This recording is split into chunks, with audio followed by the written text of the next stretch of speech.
outrage this morning across Israel and the globe after 6 Israeli hostages are found dead in Gaza.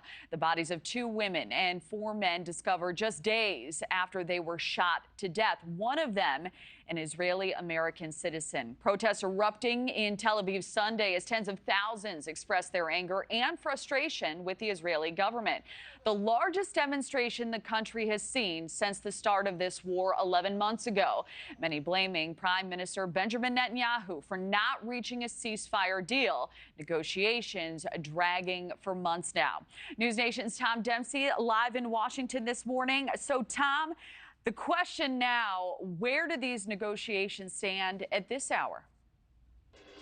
Hey, good morning, Kelly. Look, just hours from now, President Joe Biden and Vice President Kamala Harris plan to meet in the White House Situation Room to speak directly with the hostage deal negotiating team. The calls for a ceasefire growing even more after the recent deaths of 6 Israeli hostages. After almost 11 months of war with Hamas, this morning a fresh wave of anger and grief in Israel. They should have come back alive. They could have come back alive. We need a deal now. They need to come back alive. The Israeli military announcing over the weekend the recovery of 6 hostages found dead inside a tunnel in southern Gaza shortly before troops reached them during a military operation. After spending over 300 days in Hamas custody, Israel health leaders saying the 6 died after being shot at close range. I know that Carmel survived as long as she could.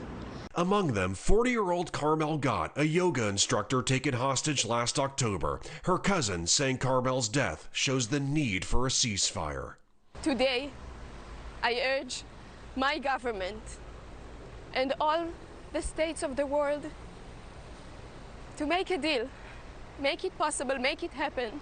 23-year-old Hirsch Goldberg Poland served as the youngest victim, taken hostage while attending a music festival last fall. For months, his mom and dad pleaded for his safe return, including when they spoke at the Democratic National Convention last month. Hirsch, if you can hear us, we love you. Stay strong. Survive. Ahead of his funeral in Jerusalem on Monday, the family posting a message writing, quote, "With broken hearts we part from our cherished and beloved son and brother," describing Hirsch as a child of light, love, and peace. Adding to the grief, reports that at least half of the hostages recently found dead were allegedly scheduled to be released as part of the first phase of a ceasefire proposal discussed in July. On Sunday, Israeli Prime Minister Benjamin Netanyahu vowed to keep fighting, saying whoever murders hostages does not want a deal.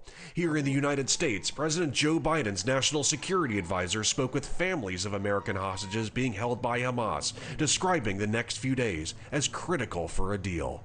It's time this war ended. We should end this war. I think we're on the verge of having an agreement. It's just time to end it. It's time to finish it.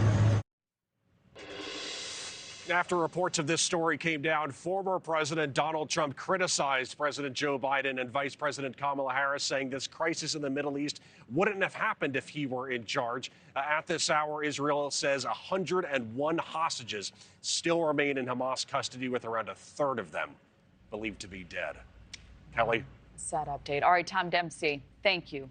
Thanks for watching, everybody. Go to joinnn.com to find NewsNation on your television provider. Also, don't forget to click that red subscribe button below to get more of NewsNation's fact-driven, unbiased coverage.